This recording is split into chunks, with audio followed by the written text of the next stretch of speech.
C'est aussi un personnage de BD qui a déjà été croqué. Merci beaucoup, Daniel. Merci à vous.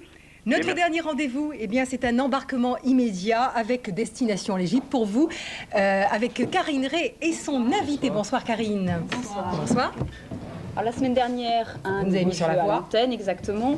Alors l'Égypte était à l'honneur et on vous a donné donc des indices tout au long de la semaine pour vous faire découvrir un nouveau personnage. Cette semaine, c'était un pharaon. Alors Violaine Banoyek, bonsoir. Bonsoir. Vous nous avez aidé donc à préparer ces indices. Suite ça, à la sortie de votre livre, Une mystérieuse égyptienne, vous connaissez bien l'Égypte, donc vous allez nous redonner quelques-uns de ces indices avant de nous donner bien sûr la réponse.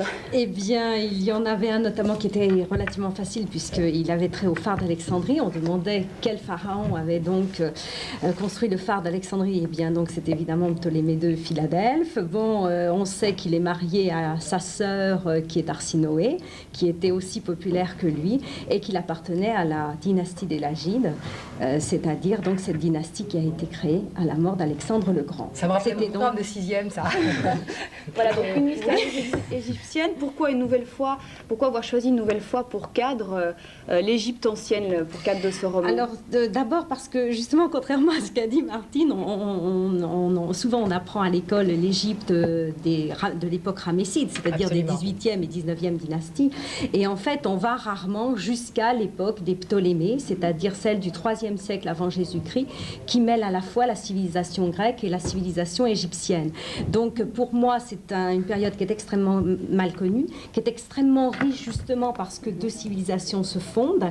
Et donc, j'avais écrit un premier livre qui se passait à Alexandrie même. Et là, l'intrigue se passe à la fois à Alexandrie, mais dans ce qu'on peut appeler l'Égypte profonde, c'est-à-dire on retrouve toutes les coutumes ancestrales.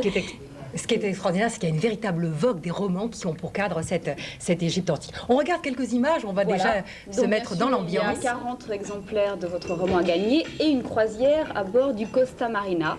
Donc pour 2 personnes, 2 € gagnants que vous avez tiré au sort tout à l'heure.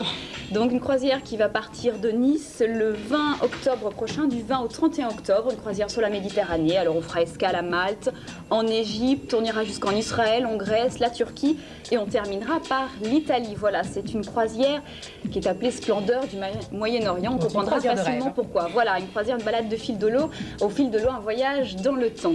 Voilà, donc on va procéder bien au tirage au sort. C'est votre main d'ailleurs qui va tirer. Voilà, exactement. Alors on va juste tirer un bulletin pour la croisière et les 40 livres qu'on fera gagner ensuite, on le fera hors antenne. Je vous le remets. Voilà, donc c'est Isabelle Le Gall qui est tout près de chez nous puisque c'est à Issy-les-Moulineaux. Ouais, très bien. Voilà.